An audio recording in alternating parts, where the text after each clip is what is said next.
And Barry. Hey guys.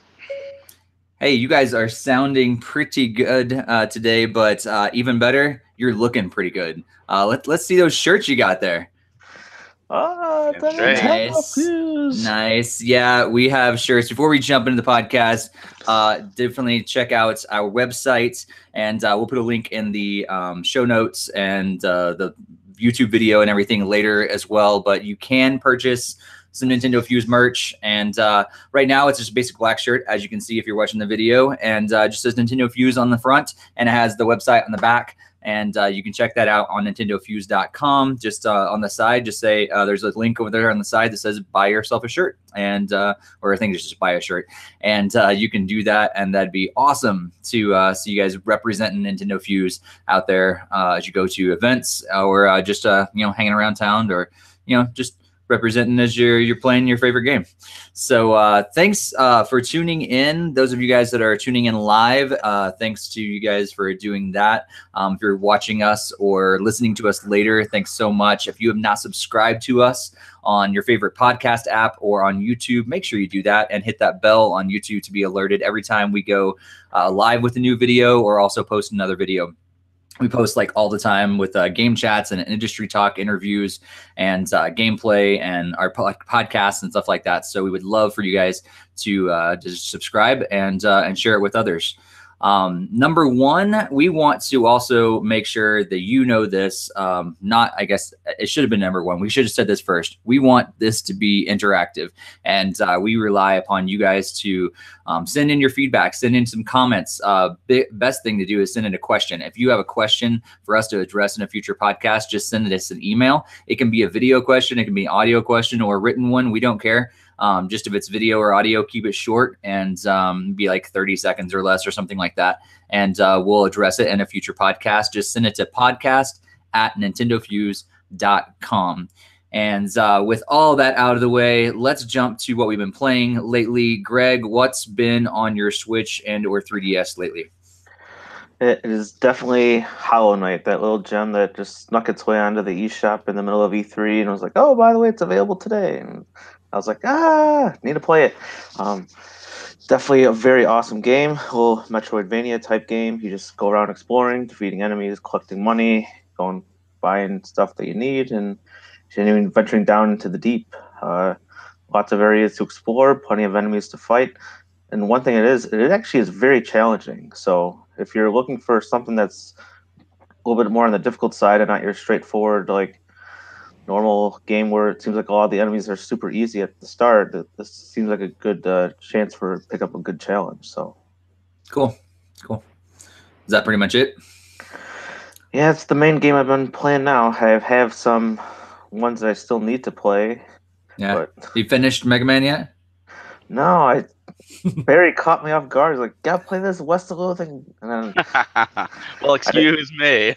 I didn't get to play 6, 7, 8, 9, and 10.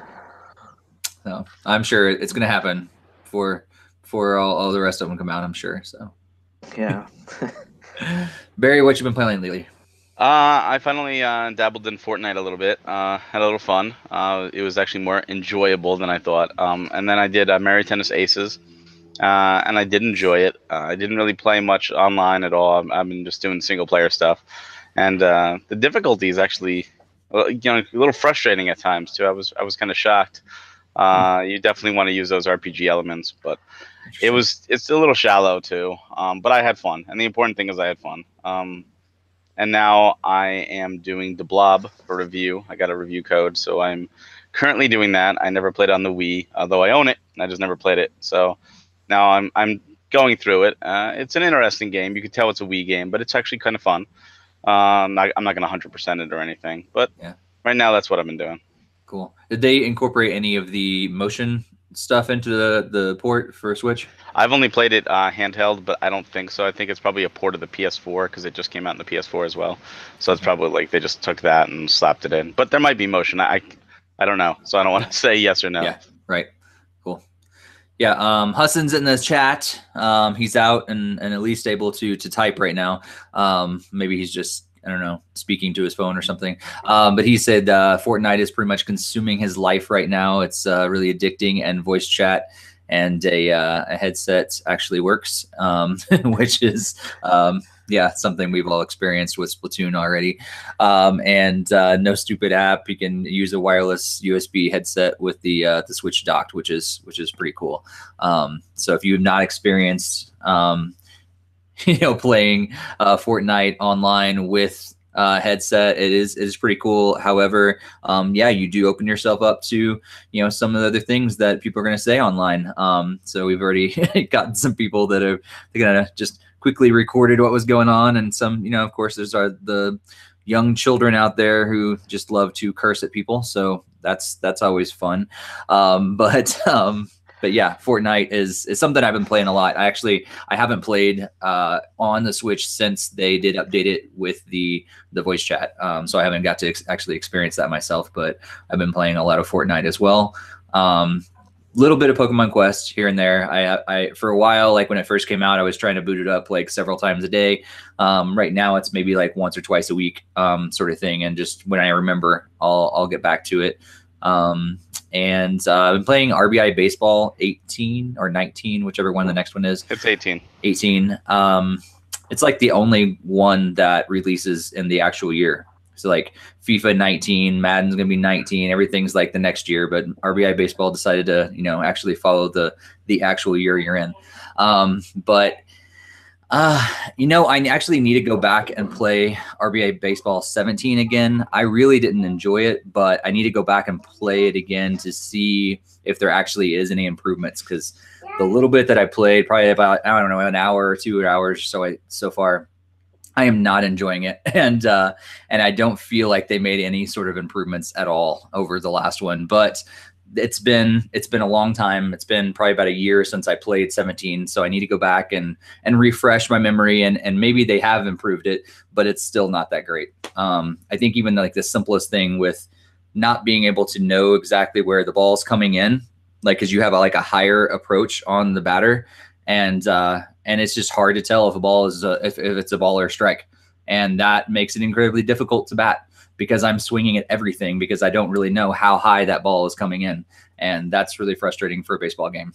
So we'll have more on that. And I've been writing a ton of reviews as well. So make sure you check out all those, the games, like, cause I've pretty much like cranking them out lately, because there's been a bunch of games in my backlog that I had not written reviews for. So yeah, I did a lot of writing this last week. But out of that way, what are some of those games that have come out recently, maybe in the last couple of weeks, that you have not got to play yet? Greg, I know you're kind of alluding to at least one earlier. What's kind of been on your list, but just kind of itching, it hasn't actually made it happen yet? Well, actually, Fortnite, it sounds like I'm missing out on tons of fun right there. I did download it, but I have not yet to follow it up yet, or boot it up. I just got Crash on Friday. I did not get a chance to play that between yesterday and today. And then let's see, I still need to play the demo for Octopath Traveler, see if the demo for Mario Tennis Aces is still there. I still have to play the Octo expansion.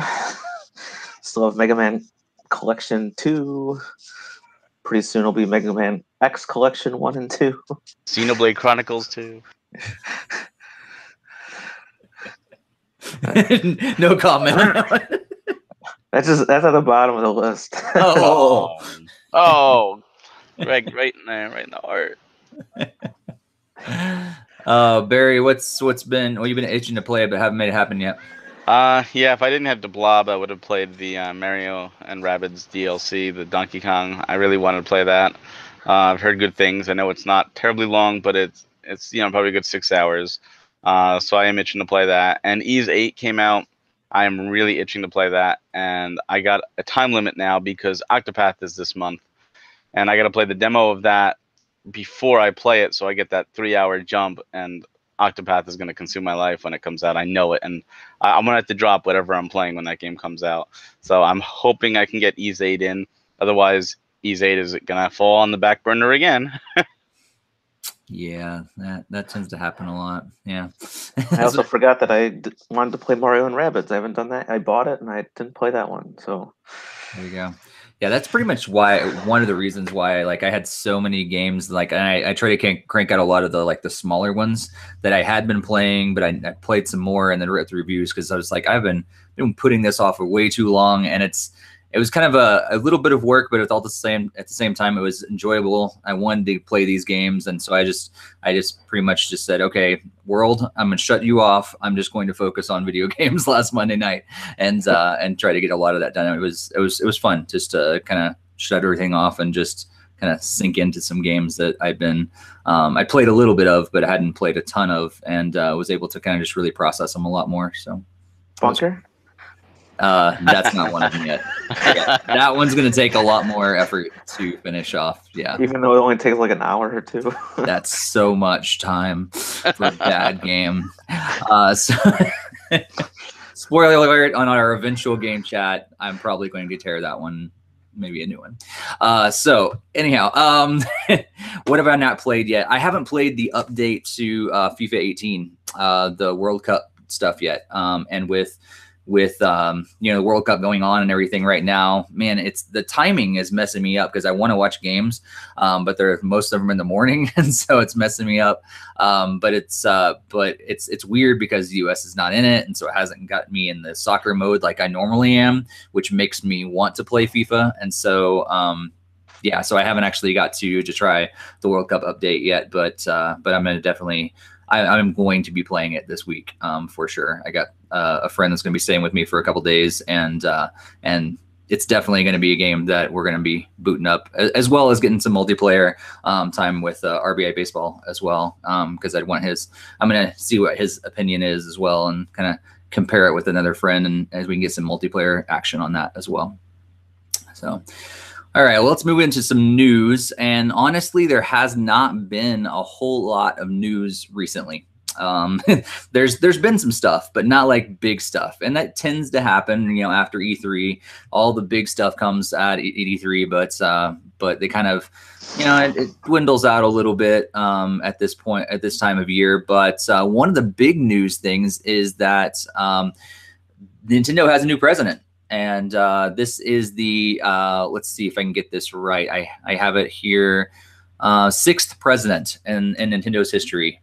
They've only had 6 presidents, and I am going to butcher his name. Do either of you guys know actually how to pronounce this before I mess this up royally? No, go for it. Okay, thanks so much. Here we go. It's Shuntaro Furukawa. Shuntaro Furukawa. It's something like that. I apologize, Shuntaro, if I royally messed that up. I did not intend to. I'm just horrible with Japanese names. And but basically, if you guys have been kind of following Nintendo's history, President Kimishima became kind of an interim president after Satoru Iwata passed back in July 2015. And he came in and said it was going to be a temporary thing. We weren't really sure what that really meant in terms of actual time, but tends to be, it actually ended up being 3 years. And he served I think he did pretty well as a president for 3 years. And now they brought on this new guy. And one of the big things I think to note before we get and kind of discuss this a little bit is that Furukawa is also a gamer himself, and he is also fluent in English, and he's served and helped and worked with Miyamoto quite a bit as well. So that's really cool to see for me. But what do you guys think about this? Barry, is this a good move? And do you know much about him? Anything like that, or what we do know, is this a good move for Nintendo? I'm upset they didn't pick me because I totally should have been it. But no, I looked into him. He has a good background. He seems to have a good business head on his shoulders, and as long as he keeps the company moving in a smart direction, I'm happy. As far as I'm concerned, Nintendo has done some really dumb moves over the past. I've been vocally outspoken about Nintendo of America being absolutely terrible, and I will continue to do that until they change their ways. And I hope that there's some positive influence on getting things out here, and just positive moves. I mean, Nintendo is sitting at a position right now where they are hot again. They're hot like the Wii. And we know what happened with the Wii and the DS even. They blew it. They went to the Wii U. And the 3DS was good, although the 3DS had a terrible, terrible launch. They need to really keep the momentum going. I know some people felt like this E3, they didn't do that. Stocks fell. And this wasn't the president's fault at all. But I hope to see him bounce back. I'd love to see some kind of, play, especially with Microsoft right now. They seem to have a good thing going, with the cross play and the social media talking to each other. And I would honestly, I'm not an Xbox One fan. I have it, I don't use it. But I would love to see maybe like the next Xbox be like a Microsoft Nintendo console, and let the Switch be the successor to the 3DS, and let them move in with this power, because that's what Nintendo's missing. They've been behind on power. They have the games, they have the technology. If they had the type of power that the Xbox One X or the PS4 Pro had, I could just imagine, what they could create. So it's all up to him, what he wants to do. And I know Japanese are stubborn, and I know they don't like to really work with outside, and I know they like to stay close to the chest. So I guess we're going to see. I mean, it's way too early to make any call. I wish him nothing but the best. I hope he does wonders. I hope he keeps the momentum going. And I look forward to, in a year or half a year or 2 years or whatever, go, oh my God, this is the best decision ever. I'm so glad he came on board. Yeah.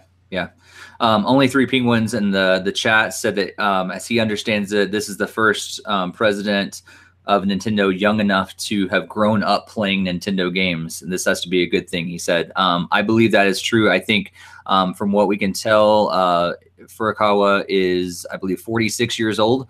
And so, yeah, I mean, he probably wasn't like a young child when he came across video games. And maybe he was. I mean, he could probably get like Atari was probably, in his childhood, and Nintendo was probably, in his, if I do math correctly, probably, early preteen years, something like that. And so, yeah, he probably, grew up with video games a lot like us. And so, what is that going to bring to Nintendo? Greg, you got any ideas, thoughts about this new guy?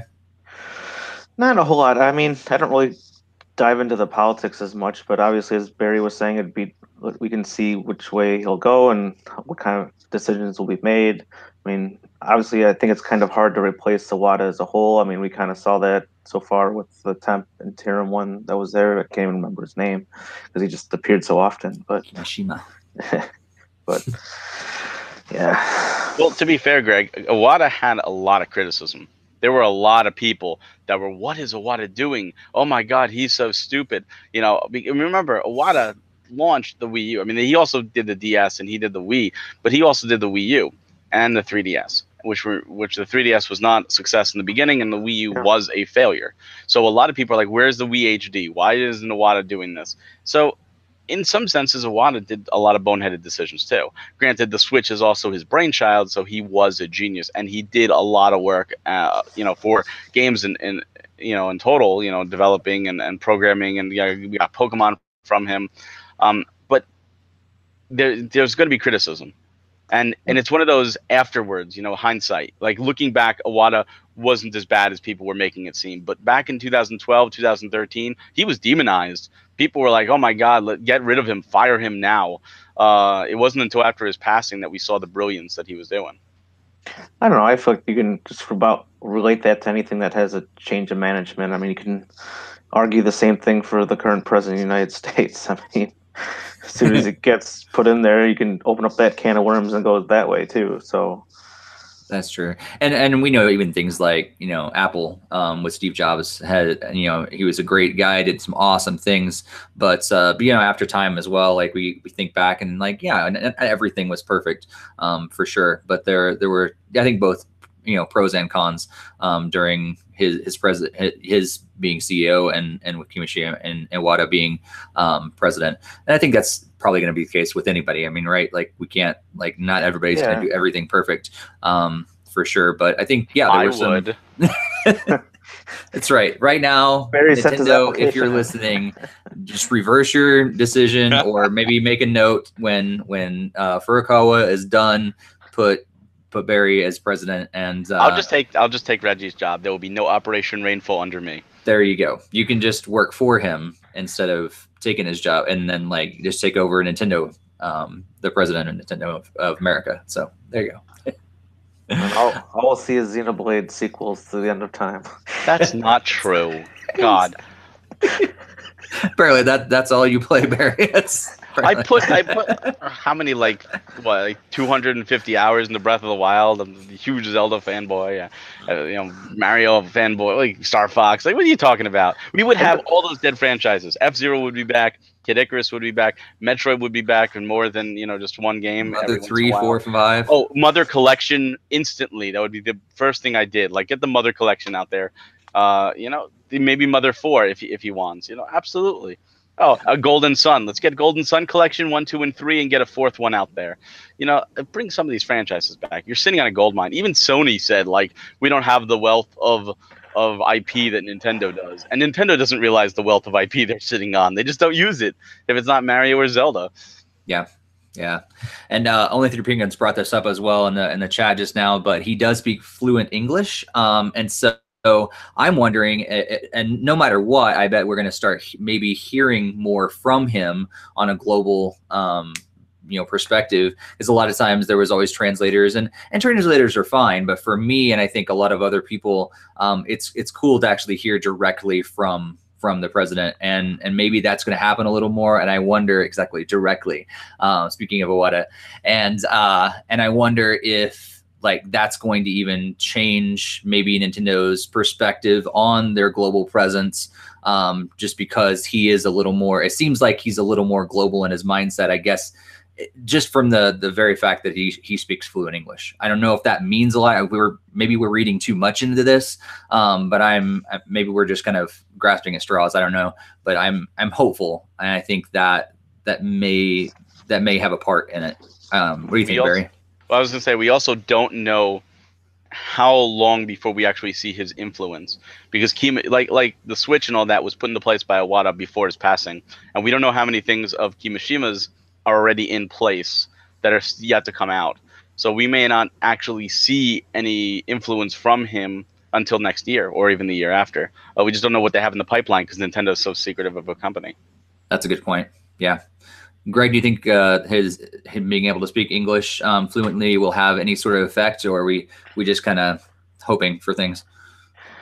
I don't know. I would like to think that he'd be the actual announcer for like part of the Nintendo Directs again, instead of just having that voiceover that we've gotten kind of used to over the last year. So that was one of the things I really liked about Iwata, is he was always on there doing his goofy things, was he was staring at a banana or an orange or whatever. But it would be nice to have like that kind of personal connection with the president, like to see the president in the videos again.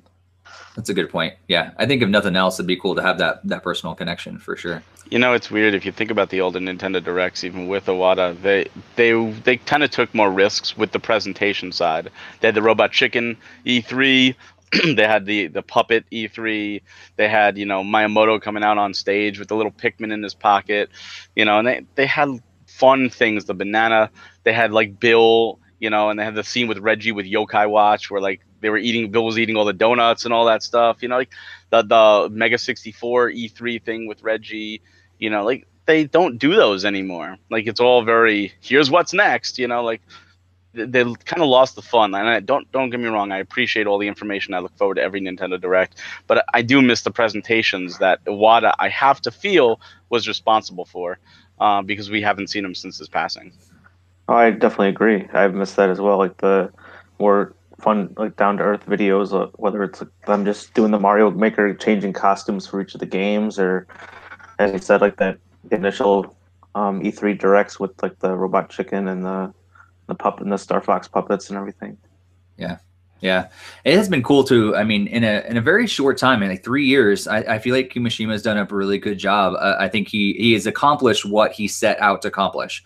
And one of the big things that he said when he came on board was he wants to make Nintendo kind of he wants to get the brand out there. He wants to get the characters out there. He wants to make Nintendo a Nintendo again. And that's kind of my paraphrase of that. But I feel like we've seen that. Like not only have there been more games, but Mario and Zelda and the like those characters are popping up in other franchises a lot more. We're seeing them in, possibly, who knows what's going to happen with Wreck-It Ralph 2 in movies and things like that. We have the whole Universal Studios theme park as well. And so he really did that was one of the big things that I remember him saying when he came on board as the president, was that he wanted to get all these characters out there, and it seems like it's happened so far. Do you think that's been a good thing for Nintendo over the last few years, Barry? Oh yeah, I mean, there's also the Mario movie finally, Super Mario Serial. As a child of the '80s, I grew up with Nintendo, like all of us, and I remember, the Super Mario Brothers Super Show, and while looking back, it's not the greatest show. It was there. We had Super Mario T-shirts, we had Zelda T-shirts. They had the Nintendo cereal system. It was in our face as a child. It was more than just video games. It was part of our culture. It was to the same level as Teenage Mutant Ninja Turtles and The Simpsons. You could get a Bart Simpson shirt back then, a Raphael shirt or a Mario shirt, and like that was the cool thing to have. And I feel like they've done an adequate job. I'm not going to say a great job. I'm saying an adequate job of getting back into that. I don't know what it's like, for children these days, how hip it is to be in part of the Nintendo scene. Obviously, it's very, very different industry now versus the '80s. But I want to see more. I mean, I remember when they did the whole Netflix Zelda April Fool's thing. Mm-hmm. Like that got me so hopeful. Like I'd love to see that. I would like to see them do something with that. You're again, they're sitting on these properties and they're not using them, or they're not utilizing them. I don't know if they're scared because of the original Super Mario movie or what, but they couldn't be doing so much. Like even little weird things like sponsorships. Like how about a NASCAR sponsorship where they make a car look like the Blue Falcon and it's an F-Zero branded for a new game? Like even things like that. Like just out there and having fun. I think that would be really neat. Yeah. Yeah. What do you think, Greg? I do recall in an interview that I read that like they were very scared because how horrible the Super Mario Brothers movie was. Like I do remember like that kind of like put them off of trying to go more like the theater route. I've always kind of wished they've kind of copied like Disney a lot sooner than like now, but obviously it seems like they're finally starting to grow that way with having the Universal Studios theme park land, like the land in the theme park. So I always thought that would be a good fit for Nintendo. How it's very child friendly and just having all the characters and IPs and stuff in one place and several places, obviously with merchandise and all that kind of stuff. I think that'd be very good to get more out there and more people familiarized with it. Yeah, I agree, and I think it's set them on a right pace. Hopefully, this new president continues that sort of thing, while not missing and forgetting, the real reason why we love Nintendo, but just adding to it and really helping it become even more of a household name than it is, because I love these characters. I think we all love these characters, the franchises that Nintendo has built over time, and it's cool to just see them in other places. And I'm so excited about going to the Universal Studios thing. My wife, like we talked about this already, but I told her like about it, and she's like, "Oh, I know exactly where we're going for vacation that year." I was like, "Yes, exactly. That's where we're going." But stuff like that, I mean, that's something that, like you guys said, like it's something for all ages. Those of us that are now older adults who have grown up with it, but also something for the younger kids and everything in between. And Nintendo has that capability, and I hope they continue to this new president continues to push that forward in the future. I remember a time when we were children where more kids knew Mario than Mickey Mouse.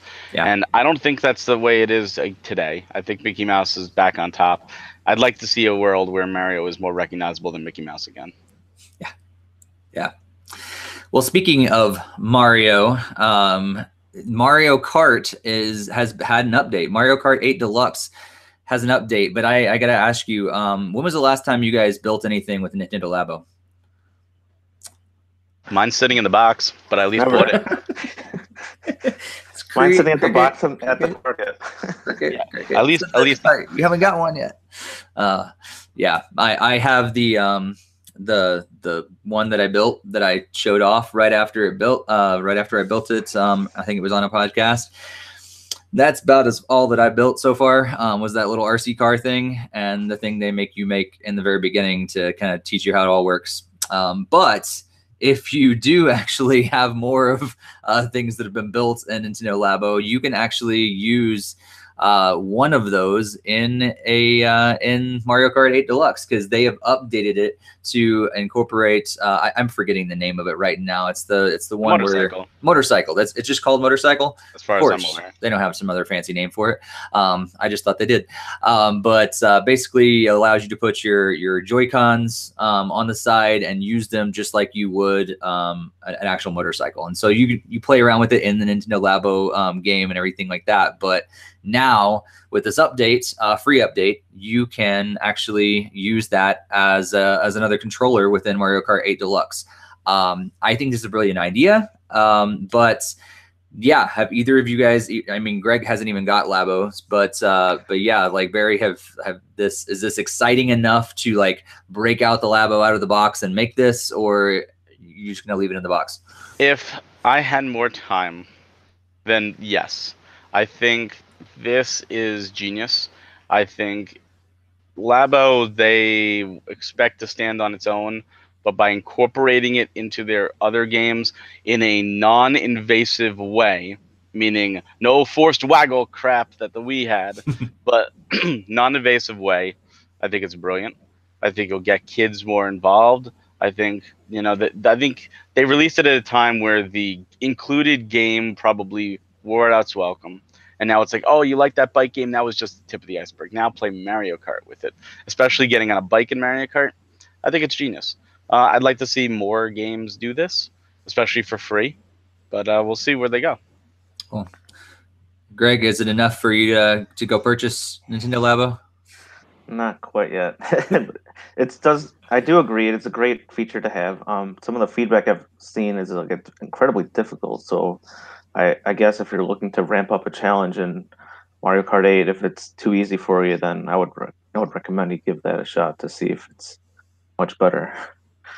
Did you play Mario Kart Wii with the wheel? Like, because I tried it originally, and I'm like, yeah, I'm just going back to standard controls. So this kind of feels the same to me. Yeah, I also wanted to say, like, Mario Kart Wii did not require a waggle, so I know other Wii games did, but if we're talking specifically about Mario Kart, it did not require the. It didn't require, but it still had a gimmick, and I didn't utilize the gimmick. I know many people didn't, but it was there, and I don't have no problem with gimmicks as long as they're non-invasive. They're not forcing them down your throat. Right. Yeah, and it seems like Mario Kart's always kind of walked that line the correct way. I feel like, and as far as those sort of things go. Yeah, my sister was really into the wheels. She enjoyed it a lot. She was actually very good with it. I definitely preferred the standard controls, which was the nunchuck and Wii remote. Yeah, same here. I think it's cool that they incorporated it, but yeah, it's not enough. Eventually, I'll get around to building it and I'll try it out. But it's definitely not something that clearly I have not built yet, and I don't see it in the near future of happening. One of these days I'll get around to it. Like, episode 240, I'll maybe eventually build my my motorcycle Labo and play it with Mario Kart 8.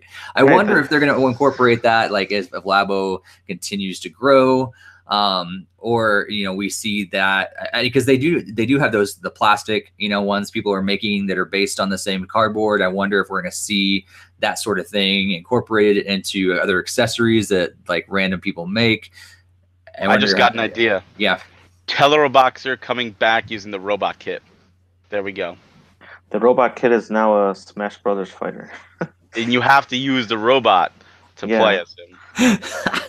Imagine like playing Smash Brothers but in the robot kit the whole time.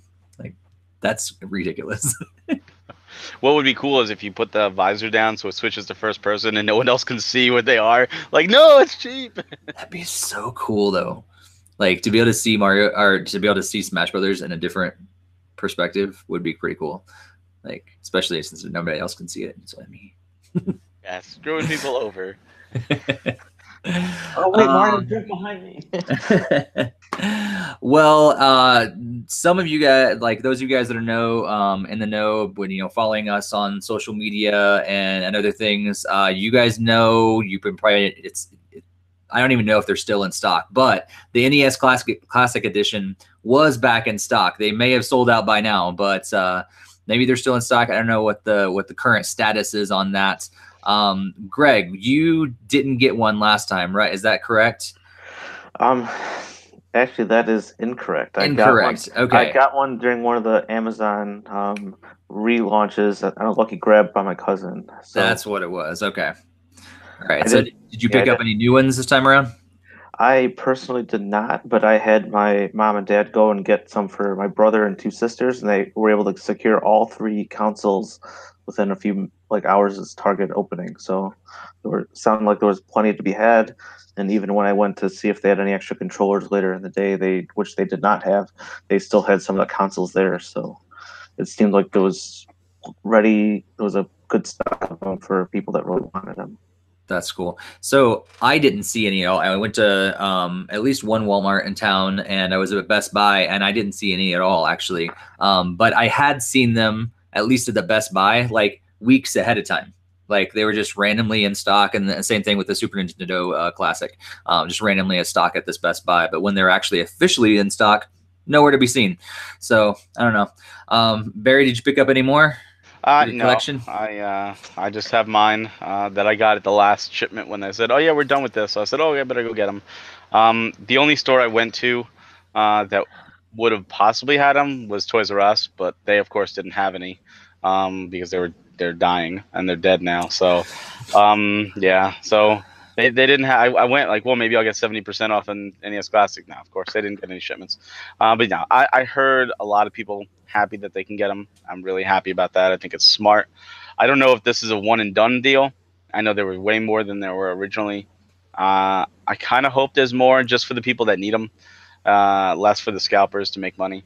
If you want them, I want you to get it. If you're just out there to sell it, I hope you can't find any, because let it get into people's hands that really want to enjoy it. Yeah, that actually want to play it. Yeah. Have you guys spent much time playing the NES Classic, or is it more of a kind of a collector piece for you? Greg, have you played it at all? I turned it on a couple times, and it was just kind of test it out to see how the Mario Brothers games played, and that was about it. I kind of wanted it more as the collector's piece, and maybe as here to have a plug and play for a TV or something. Cool. Yeah, Barry, is this something you actually play, or is it just going to sit in your museum in the box? I actually have I have two. I have one to sit in the box, but I do have one hooked up in my bedroom. My wife is pretty much like, no more consoles upstairs. We have consoles all over the house. But I was able to convince her to have the classic consoles there because they're really small, and said, "Oh, come on, they're really tiny." So I was able to get them in the room. We played a little bit, but we haven't had time lately. It's just there's so much other stuff going on, but they're there. I mean, I might pick up and play. The problem is all the games on it I've already beaten, back in the NES days, and I've already have so much new stuff that like I want to get to Ease 8. I want to do the Mario and Rabbids, so I don't want to play old stuff right now. I want to play the new stuff. Right. Totally. Yeah, I played it, I think, a couple days, like when I first got it, just to, test it out like you guys as well, and play around with it and tried some different games and saw, reacted and everything. And it is a pain in the butt because the controller cable is so short. And like at the time, at our last place, our TV was like, there was a good distance between our couch and our TV. And so it was so far away that it was just kind of a pain. Our new place is a little closer, but we're still in transition and everything, so I haven't unpacked it yet. But I think at our new place, I actually may have more of a kind of a game setup sort of thing. So it might find its way, out there, and we'll see if I actually how many times I boot it up, in the next. Did they fix the controller cord length, or are these ones still the same mold with the 3-foot cords? That's a really good question. I don't know, Greg. Have you heard anything about that? No, I have not. Something different that I heard is apparently they made it harder to hack, I guess, but I don't know, because obviously Nintendo doesn't want you loading all their NES games on there. So, it's interesting. That's one of the main reasons I got two. I was originally going to hack mine, but I never did. Yeah. I was like, just keep it regular. Yeah. I thought about it too, but I was like, I have like a Raspberry Pi that I may just throw a bunch of ROMs and like do the same thing on that and not risk bricking my NES Classic. So yeah. I tried that route, but that was I don't really like the emulation of it because it seems like it's too laggy, and I used to the faster play of the original console. Yeah, that makes sense. So there are a few new games that have been announced recently that didn't make their way to E3, but they've been announcing some little packs a little bit, some collections of games. Number one, Carnival Games, which was a big game for the Wii, is now coming back on November 6th. It's going to be a collection of games for $39.99. And also, Barry was telling me before the show started that Namco Museum, they're going to bring the Namco Museum and the Pac-Man collection together for the Namco Museum arcade pack, and it's also going to be a physical release because both of those games are already out on digital, so they're going to have a physical release. Do we know the date on that? I think September. We don't know the price, but I'm very excited about it because it's Pac-Man Versus coming back in a physical form again. Don't need to use the GameCube and the Game Boy Advance. There you go. So like, yeah, I'm excited about that as well. But Carnival Games, Namco Museum, Square Enix, which one of the studios is working on a new RPG? The studio behind the Mana. And they did Final Fantasy Brave Exodus, which is the mobile game. They're working on a new RPG for the Switch, and they're hiring people. So that shows Square really cares about the Switch. If we're probably not going to get Final Fantasy VII Remake, and definitely not Kingdom Hearts 3. We'll get a more exclusive stuff like Octopath. Yeah. So lots of new games, just like not like huge things. We don't really know a whole lot of information about it, but some cool stuff that's happened post E3. Greg, any of those or any other recent release or information about upcoming games stand out to you? I can't talk tonight. Stand out to you that excite you about maybe Carnival Games, Namco, or maybe this RPG from Square? Oh yeah, the RPG always sounds promising. I normally do end up getting the Namco Museum, sucker for Galaga and Dig Dug and Pac-Man, so I'll probably end up getting a copy of that. Carnival Games, I did kind of enjoy it on Wii, but I don't really have like the same group of friends around to be playing through those games. It'll probably be an easy skip for that one, despite how much fun it was at the time. I know that was one of Barry's favorite Waggle games. So,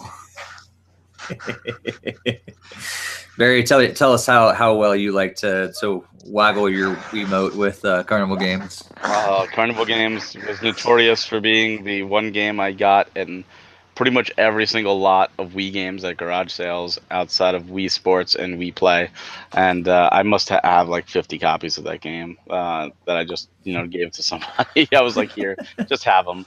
And there were a bunch of them too. There was like new Carnival Games and mini golf and all that. But it's interesting. We talk about the Wii U ports, but Carnival Games along with Go Vacation are like Wii ports coming to the Switch, which is really weird. Yeah, and the Blob. And the Blob, yeah, the Blob's another one. For me, I'm also looking forward to the Darius Cosmic Collection, which is I love old school shmups, and I love the Darius series. I do hope this comes to America. Right now, it's Japan only. It probably will stay that way because Nintendo of America hates us, and they won't do any localizations. Like Okami's not getting a physical. They could easily say, Capcom, we'll do that for you. Nope, not at all. So we'll see how I have to play that now. Yeah. Well, the good thing is that we are, region free, and so, in the unfortunate, thing that happens with them not localizing, at least you should be able to play in other regions this time. Yeah, just be in Japanese though, and I want to play in English. I want to understand the games I'm playing. Just have to learn Japanese. Yeah, I was gonna say time to learn Japanese. Give me more hours in the day, and I will. You have so much time. Yeah. Oh yeah, we've talked about this already. You have so much time. And then you can do the Japanese version of Xenoblade Chronicles. There you go. That's your assignment. I'll do that as soon as you both play. Let's see who gets done first. Sad thing is, I probably would. My money is on Barry. Yeah, I'd probably do it first. Oh, that's hilarious. All right. So one of the other, the last pieces of news that we want to talk about has to do with a recent interview that we did on Industry Talk, or that Barry did. And And Play NYC is coming back to New York City, of course, NYC, on August 11th and 12th. And Barry, I think you may have something to give away. What is that? I did an industry talk with Dan Butchko, who is the CEO and founder of Playcrafting. They are the company who puts on Play NYC as well as a bunch of other different shows. I do urge everyone to go listen to that. There's a lot of great information in that. But he is a very, very awesome individual. He is a good friend, and he is gracious enough once again to give us some free tickets to Play NYC to give out to our fellow podcast listeners. And we have come together. We said, we're going to put together a site that way you can give away the tickets. We have a couple. What we have are what called the Dev/Pro Pass, and what that is it's both days, Saturday and Sunday tickets. It also lets you get into the panels. The panels are not open to the public. They're only open to press and Dev Pro. So by winning these tickets, you actually get to use those, go to those panels. Last year, the show was amazing. It was a ton of fun, but they did have the panels in a different building, which kind of made it a pain. This year, they're all together. It's all in the Manhattan Center. It's in Hammerstein Ballroom, right across the street from Penn Station. Very easy to get to for pretty much everybody. And it's a bigger venue. It's 4 floors, full of games, tons of venues, vendors already there. And pretty much, if you don't know what this kind of show is, it's a show where you get to go and play games from all these different developers, but they're there showing it off. It's not someone paid to show off the game. It's the developers. So you can talk to them right, face to face. Hey, I like this. Hey, I don't like this. You could sign up for like newsletters. They give away free discounts on the games for playing them at Play NYC. Some even gave away their games last year, which was really cool. We walked away with a couple free games. These are people who are passionate about the games they make, and they're just grateful that you want to give them 3 minutes of your time to play it. So they are very appreciative. They're willing to talk to you and converse, and it's just a lot of fun. And it's an experience I think everybody should go to, and we want to make that happen. So on our podcast right now, on the YouTube link, I see it was just posted in the chat as well, but it's also in the description of this video. And we will also put that on our webpage, a separate link. You click that. There's multiple ways to enter. What we're going to do is we're going to announce our winners. We're going to ask some of our winners next podcast and some the following podcast. So we do have several tickets to give away. We encourage everybody to enter. There's many ways to get more chances, and this is great. Now, the tickets are not sold out. You can still buy tickets. So if you do not win and you're interested in this, I definitely suggest you go ahead and purchase tickets anyway. But if you want to hold off and see if you win, then I suggest go this route, because these are great tickets and the price is right. And I know Dan appreciates people coming and enjoying these games just as much as the developers do. And we enjoy bringing people to this event, because we like to do that for the gamers. Definitely. Yeah. And I know, like, Barry and I talked many times. He's still trying to get me to come back to the East Coast for this event. I really wish I was in it because it sounds awesome. And if I had the time, it's unfortunately a busy time, but if this sounds so awesome. And if you're in the New York area or can be in the New York area over the weekend of August 11th and 12th, make sure you check out Play NYC and go ahead and try to get some free tickets from us.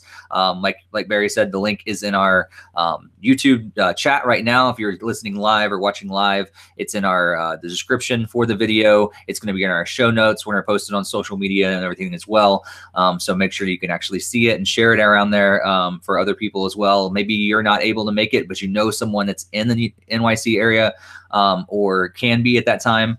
Make sure you share it with them as well, and or win it for a friend. I don't know, like, do something awesome and show them some love, and make sure you check out Play NYC. I think their website is play-nyc.com. So make sure you check out their website as well to learn more about that, and check out Barry's interview with Dan Butchcraft as well. Butchko. I put he's from Play Crafting, Dan Butchko. There we go. Steve, we're gonna try to get you there next year. I invited Steve to come. I gave him room and board and everything, and he was like, "Yeah, I don't know if I can."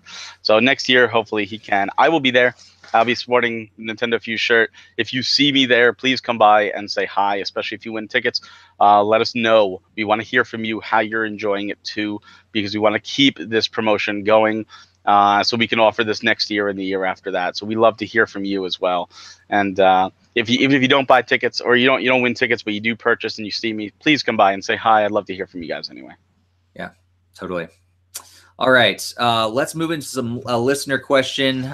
Before we jump into that question, we do want to remind you guys that you have the ability to send us an email with a question for a future podcast. Just send it to podcast@nintendofuse.com. That's podcast@nintendofuse.com. Pretty simple. Just send us a written question, a video question, audio question. If it's audio or video, just keep it under 30 seconds, and we'll feature you in a future podcast and address your question. So this question comes from an anonymous listener, and he's just basically said, or he or she said, as of now, it's halfway through 2018. What do you think would be your game of the year for 2018? So I know it's on the spot. You played a lot of games so far. There's a lot of great games. So Greg, we'll go to you first. I'm just gonna throw it out there. I know no prep at all. What's gonna be your game of the year for 2018 so far?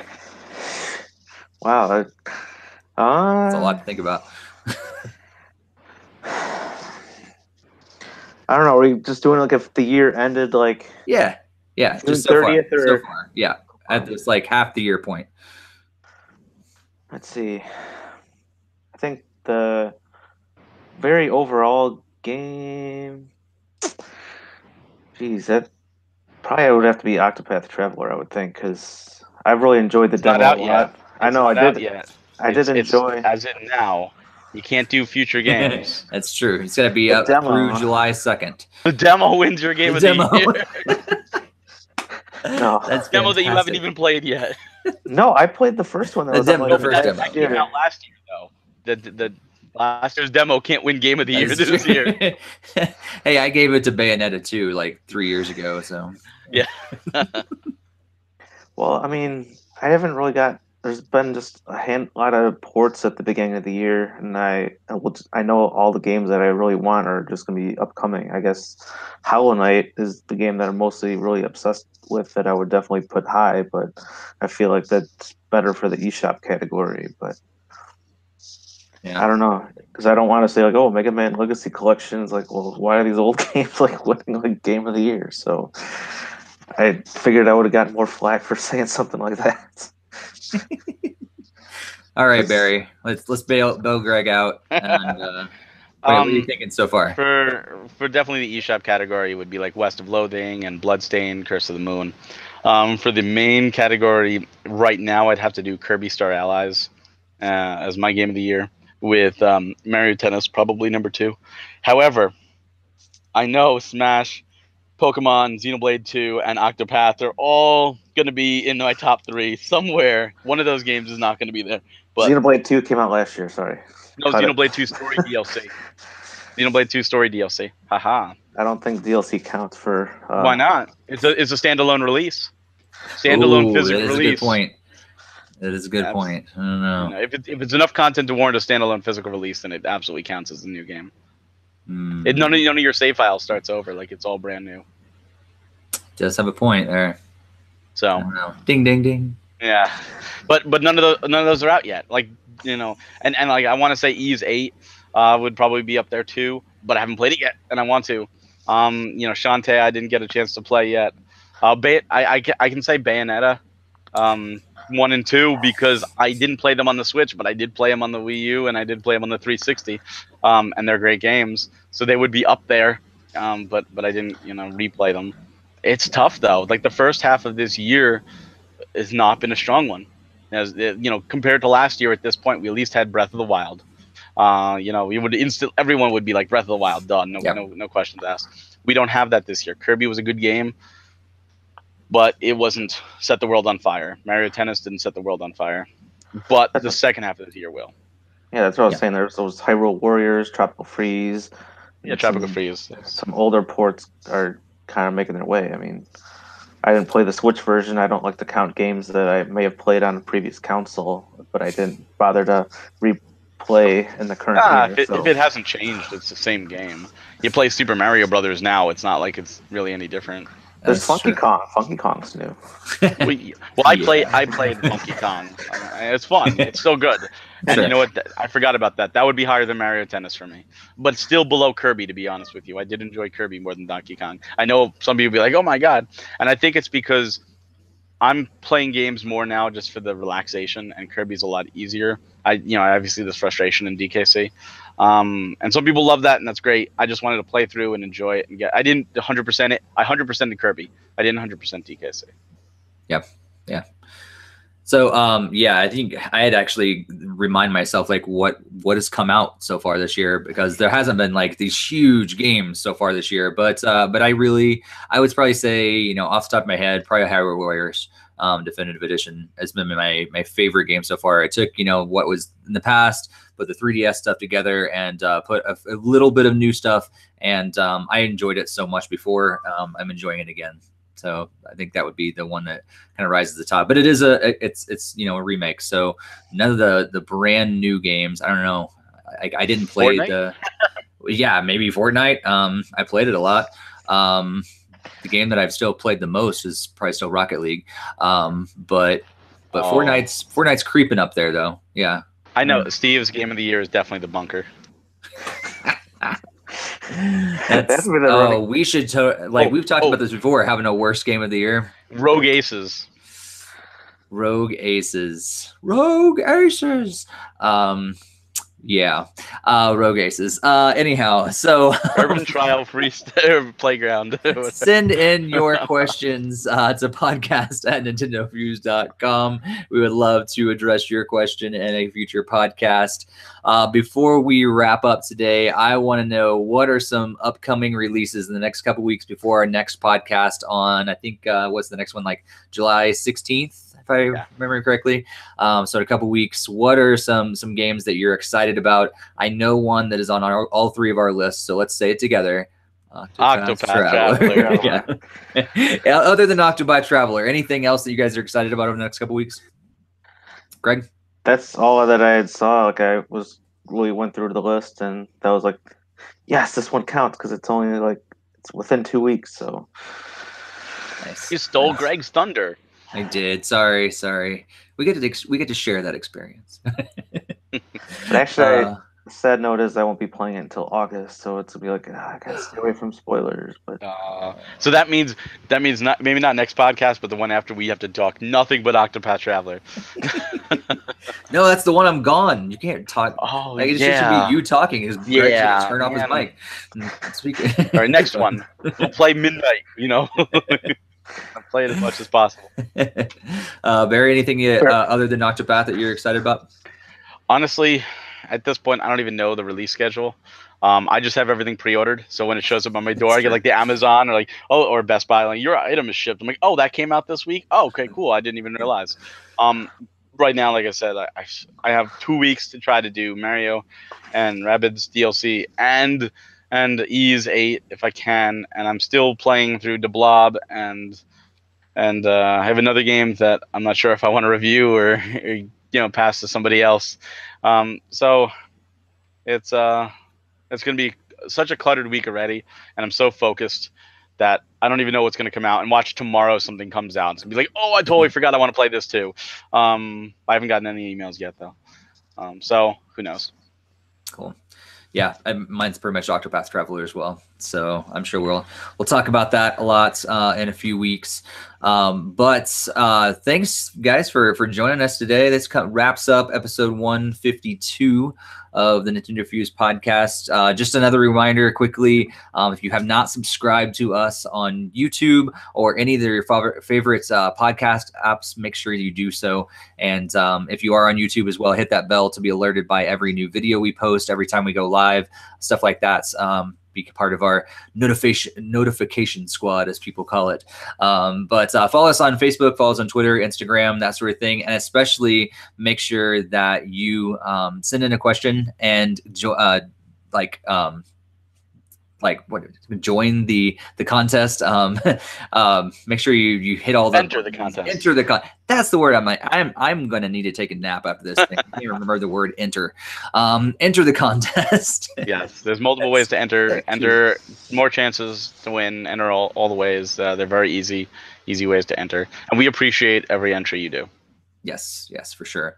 And get yourself a Nintendo Fuse t-shirt. They're available at nintendofuse.com. Just click the button that says buy a t-shirt, and that'd be awesome. You can sport around Nintendo Fuse swag, and all your friends will be envious. That's and you support us, so we keep going and do things, you know. Yeah, that's true as well. And that's pretty much it. Greg, it's been awesome to talk to you again. Anything big coming up that you're like really excited about before we wrap up? Nice to play some more Fire Emblem Heroes. That's always exciting too. All right. You gotta dive into it. And so does Barry. Yeah, that's on Barry's homework list. Hey, at least I've beaten the original campaign on Fire Emblem Heroes. Okay. Yeah, I think I downloaded it. So Barry, anything big coming up for you that you're particularly excited about? You want to chat about before we wrap up today? Just what's going on. I mean, it's still working in the house, still, got games to play on the Switch, still new content for Final Fantasy 14 drops tomorrow, which is just what I need on all this. And then Pokemon Go has like a ridiculous week this week where it's like triple the experience on catches and all this new stuff. It's so big. My wife just grabbed my phone and said, "I'm playing Pokemon Go while you're doing podcasts." I'm like, "Go have fun." Like it's too much, not enough time. Nice. I have started playing Pokemon Go again. I've looked it up several times this last week. So, yeah, we'll have to share our friend codes now that you can be friends and everything. Yes. Gifts to give out. So yeah, trainer codes, but they're basically friend codes. So. I actually did get my daughter playing a little bit on Super Mario Run, so I actually had booted that up for the longest time. Nice. All right. Well, we'll be back in 2 weeks with our next podcast. But until then, watch some old videos and enter the contest, buy yourself a shirt, and we'll see you next time on the Nintendo Fuse Podcast. See ya. Have a good one. See ya.